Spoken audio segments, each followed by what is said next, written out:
My name is Megan, and I'm 56 years old. I'm a housewife who occasionally helps out at my daughter Anna's clothing company. My husband Ryan, 58, also manages his own business. Our daughter Anna, 25, has been a daddy's girl since infancy, heavily influenced by her father to start and run her own clothing company with a friend from university. Ryan and Anna share such a close bond that their conversations about work can go on for hours, leaving me on the sidelines. Anna married Stephen, 3 years older, 2 years ago. Despite my reservations when they rushed into marriage after dating for a year, Anna was moved by Stephen's eagerness to become part of our family. Anna values her family deeply, and Stephen's commitment to being a part of our lives touched her profoundly, making her happy to marry him. Witnessing her joy, we happily gave them our blessing, but soon realized our mistake. We discussed with Anna and Stephen and decided to renovate the second floor of our house into a dual residence to accommodate both households, perhaps overly indulgent for our only child. 2 years into their marriage, I noticed Anna seemed less vibrant and had lost weight. "Anna, you don't seem well, and you've lost weight," I remarked concernedly. She brushed it off, attributing it to a diet similar to how she had once fretted about gaining weight right after the wedding. Satisfied with her explanation, I reassured her, "You're not fat, eat well, and take care of yourself." "Thank you, Mom. I'm sorry for worrying you," she replied with her usual smile as she headed to work, waving goodbye. Her cheerful response eased my concerns, but an hour later, I received a call from the hospital informing me that Anna had been injured and was undergoing surgery. I immediately called Ryan, who rushed over from his nearby office, and together we hurried to the hospital. When I arrived, Anna was already in surgery. When I asked my husband about what had happened to Anna, he told me, apparently, she fell from the top of the stairs of the station. The diagnosis is a compression fracture of the lumbar vertebrae and a spinal cord injury. She might end up bedridden. Tears welled up in my eyes as I processed the news. "I regret letting her go to work this morning," I cried. This morning, Anna looked so thin and lacked energy. Maybe she was really struggling. If only I had stopped her from going to work, this wouldn't have happened. "There's no point in regretting now. Let's pray that the surgery goes well," my husband replied softly. "Okay," I said, beginning to pray. Then my husband said, "I'll call Stephen," and stepped outside the hospital. When he returned, his expression was one of fury. "What's wrong?" I asked. Apparently, Stephen responded to my news with, "Oh really? Well, I'm going on a vacation abroad then. Take care," my husband recounted angrily. When I informed him that Anna might be bedridden due to a severe spinal cord injury, he laughed it off, saying, "Well, my being here won't change anything, will it?" before hanging up. Just then, Anna's business partner and best friend, Amy, rushed to the hospital. Amy, too, looked furious. "It seems Stephen called me," she said. He mentioned Anna's surgery for a spinal cord injury and casually added, "Oh, and she might not be able to work after that. I'm going on a trip abroad, so let me know how Anna's doing." Amy continued, her anger evident. When I questioned him, asking why he was laughing and planning a trip while Anna was in such a serious condition, he callously replied, "It's my first time abroad in a while, so of course I'm happy. Do you think Anna will get better if I go to the hospital? Her mother is there, so she'll be fine," before hanging up. Amy was upset not only by Stephen's indifferent attitude towards Anna, but also shared more distressing news. "Ryan and Megan, please calm down and listen," she said gravely. "It appears Stephen might be dating our part-time worker. She's taken a week off starting today, possibly to go on that trip abroad with him." The revelation sunk us further into despair. When I asked if Stephen was cheating on Anna, it turned out Anna had been confiding in Amy about her suspicions for some time. Apparently, the part-time worker had developed feelings for Stephen when he came to pick up Anna from work. She pursued him, succeeded, and even boasted about it to other part-time workers. When one of them informed Anna, she began to worry deeply. It's possible Anna's distress over this contributed to her fall down the stairs. "I don't think I can ever forgive Stephen," I cried, overwhelmed with emotion. Trying to calm me down, my husband asked, "What are you planning to do? Are you going to confront him without any evidence?" Amy quietly intervened, saying, "There might be evidence." Anna hired a private investigator. She handed me a business card from her case. I placed the card in my wallet, then sat down on the sofa outside the operating room, praying fervently for Anna's safety. When the surgery light turned off, signaling that it was in progress. The tense silence between us three was palpable. A few minutes later, a nurse led us to a consultation room. The surgeon explained that Anna's operation had gone well because it was performed promptly, and her injuries were not severe. With diligent rehabilitation, there was a good chance she could regain her normal life. However, there was also a possibility of lingering numbness in her hands and feet. Grateful for the successful surgery, we thanked the medical team and briefly visited Anna in the ICU before deciding to head home. Amy chose not to answer when Stephen. The next day, someone who was likely calling to check on Anna's condition reached out. When we arrived at the hospital, Anna had awakened in the ICU. Though she couldn't speak, tears streamed down her face as she looked at us. In my heart, I made a vow to Anna. I will take my revenge on that man to the very end. When the doctor informed us that Anna would be moved to a hospital room the following day, my husband insisted, "I'd like her to have a private room, please. Money isn't an issue." His concern and compassion for Anna were evident, and we bid her farewell with the promise to see her the next day, then headed to the private investigator's office. Amy was already there, having just received the results. "Stephen is not just guilty, he's absolutely guilty," she began, pulling out documents to explain. "And there's something even more shocking." She showed us numerous pictures of Stephen and a woman named Amelia together, arm in arm, as well as a photo of them entering a travel agency. It turns out Amelia had told a coworker at her part-time job about going on a trip abroad with Stephen, Amy explained, showing us a photo of their flight tickets bearing both their names. "This could be crucial evidence. We'll keep this as evidence of Stephen's infidelity," the investigator confirmed, advising us to consult a lawyer, which we planned to do later. On the way home, my husband was visibly furious, driving aggressively to drop off Amy before returning. Once home, he grabbed the house deed, declaring angrily, "I don't need this house. I'll sell it. No, I'll demolish it. If this house didn't exist, I wouldn't have to live with that man. I don't need this house." When it came to our daughter, he couldn't contain his emotions. I, too, couldn't bear to live under the same roof as such a man. Reluctantly, I agreed with my husband, though it felt like a waste. Immediately, my husband called the company that had done the renovation. "I truly appreciated the effort you put into building this house," he began, expressing his regret. However, we decided not to demolish it. "I have a daughter as well, so I understand," the company representative reassured him. "Don't worry about it. Let's demolish it right away. When your son-in-law returns and finds the house gone, it will surely shock him," they suggested, and we promptly took action. My husband was driven by his determination for revenge. He skipped going to his own company, focusing instead on arranging our move, finding a new place, visiting the lawyer, and making regular visits to the hospital. Thanks to the support from many people, we successfully completed the move and the demolition of the house. All of Stephen's belongings were taken by his parents when we handed them over, along with evidence of Stephen's infidelity, how he had joyfully gone on a trip with his mistress while our daughter was in the ICU. We explained that we couldn't continue living together. Stephen's parents were deeply apologetic and pleaded with us not to let Anna and Stephen divorce. However, when my husband asked them, "Would you say the same if it were Stephen's sister in my daughter's place?" they fell silent, unable to argue. Both the news of Anna's accident and Stephen's infidelity were shocking revelations to Stephen's parents. After loading their son's belongings into their car, they bowed their heads and implored us, "Please, we beg you not to let them divorce. We'll talk to our son and ask him to change his ways." Seeing our lack of response, they seemed to give up, their shoulders dropping as they left. Later, at our new home, we visited our daughter's hospital room. Despite her frail condition, Anna had started speaking, her determination evident. I began the conversation as I showed Anna the materials from the private investigation agency. "Why did you stay silent knowing about Stephen's infidelity?" I asked her. "I felt I needed to gather evidence before confronting him with divorce in mind," she replied. "Stephen is the type who would dodge and run if confronted about cheating." "Wouldn't you confront Stephen?" she asked me. But then, I realized I wouldn't obtain any evidence.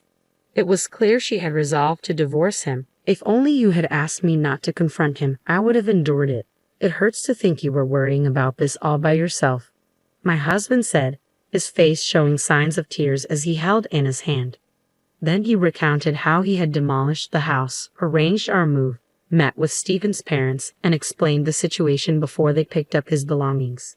"Maybe my father-in-law is anxious thinking your company will stop doing business with them," he added. "Dad, Mom, I'm sorry. Even though you renovated our home for me, I can't forgive him for choosing his mistress over me and my situation. I want to divorce him, Anna expressed firmly. All right, we'll tell the lawyer exactly that. Mom and I both support your decision to get a divorce, my husband assured her. Our next house will be a spacious high-rise condo, and your room will be just as large, he promised, gently patting our daughter's head. Finally, Anna managed to smile through her tears. When the hospital staff realized we were there, a doctor came to explain Anna's condition and the prognosis. Since the surgery was performed promptly, she should be able to return to her normal life after rehabilitation, the doctor informed us. While there's a slight possibility of numbness in her hand, it's unlikely, he added. Thank you so much, doctor. That's a relief, isn't it, Anna?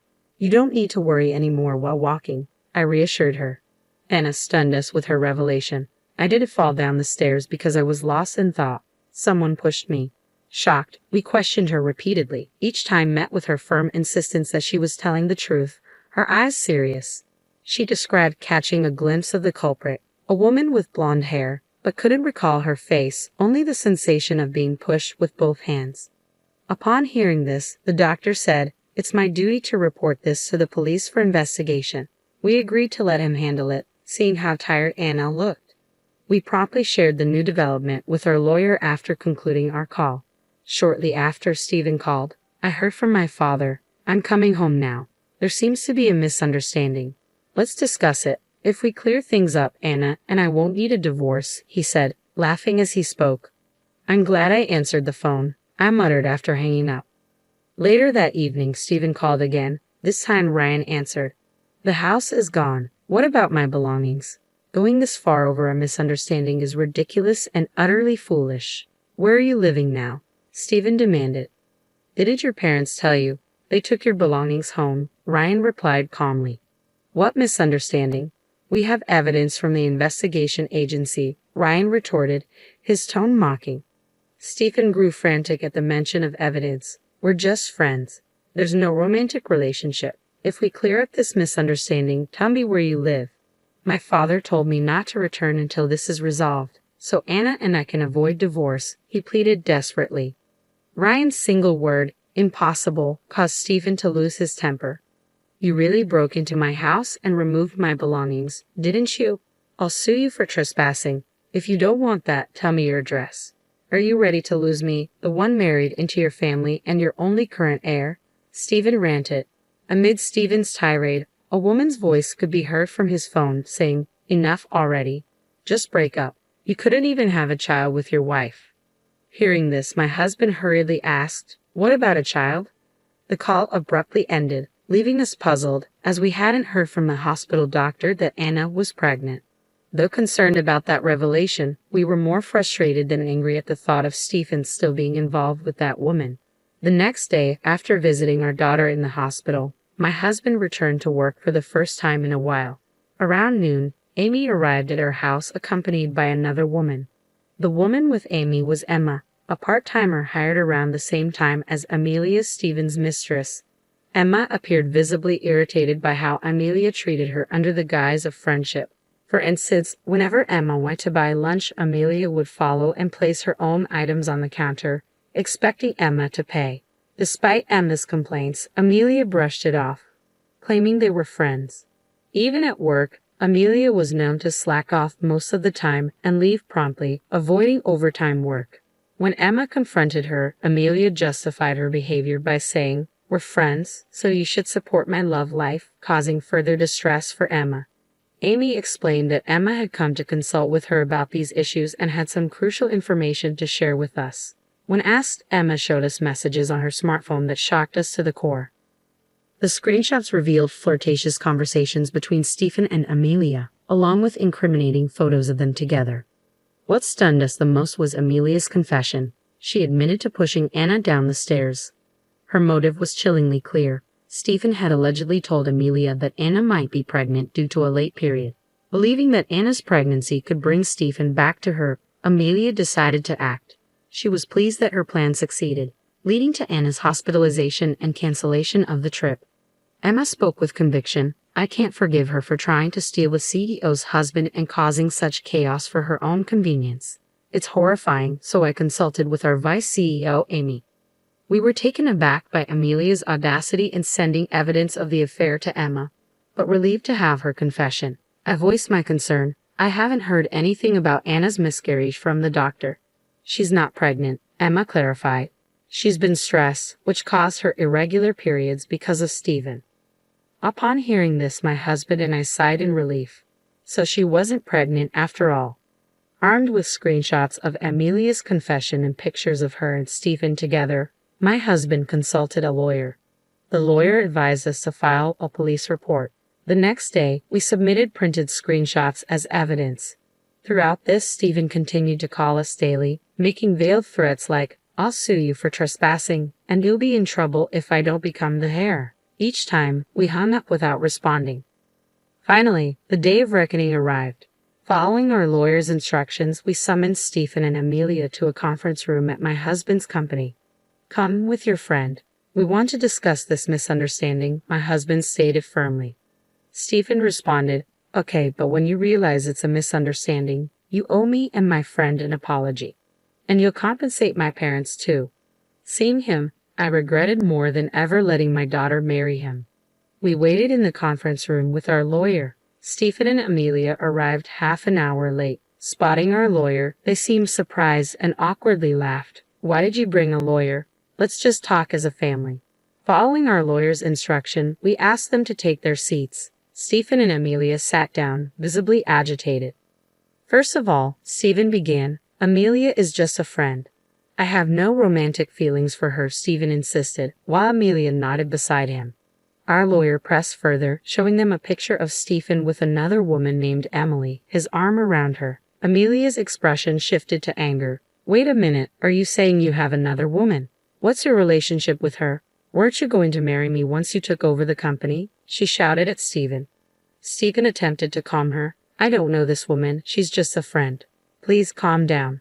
But Amelia's fury only grew. "You told me your wife was pregnant, so I had to take drastic steps for our future," she accused, as Stephen repeated pleas for calm.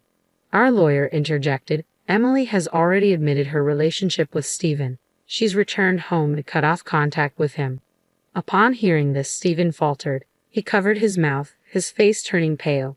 Turning to Amelia, our lawyer continued, "We have enough evidence of your relationship with Stephen, as well as evidence of the crime you confessed to committing against Anna." Amelia, now frantic, stood up. "I admit to the affair, but Stephen pressured me into the staircase incident because his wife was suspicious and we couldn't go on vacation. He said she was pregnant. I apologize. I'll pay compensation. I'll end things with Stephen. Just don't involve the police," she pleaded, tears streaming down her face. Stephen erupted, "I never told you to do anything like that. You've ruined everything. It's over between us. You deserve to be arrested." Our lawyer addressed Stephen firmly. "We will proceed with filing for divorce between you and Anna and seek compensation. If you contest, we'll see you in court." Stephen initially resisted, but upon mention of court, he relented. Under our lawyer's guidance, he signed the divorce papers, fearing the repercussions on his career and public reputation. He agreed to pay $56,000 in compensation, a substantial sum considering Anna's temporary inability to work as CEO during her recovery. Amelia was later arrested, and she promptly paid the compensation by selling her parents' house and land. Rumors of Stephen's infidelity and involvement in Anna's injury spread at his workplace, stalling his career advancement. His father's company, tied to ours, lost business and eventually went bankrupt. Disowned by his father, Stephen resigned from his job and scraped together the compensation money through severance pay and loans. There were rumors of Stephen collecting aluminum cans to make ends meet, a stark contrast to his previous life.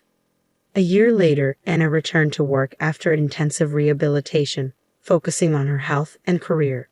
"I don't need a boyfriend for a while," she declared, emphasizing her dedication. Emma, who had assisted us, joined Anna and Amy as a regular employee at their company. My husband continued working vigorously, driven by his motto, "Active for life," determined not to be outdone by our daughter's thriving business. In the end, the saga of revenge came at a high cost, but we remained resolved to support our daughter's company with all our efforts.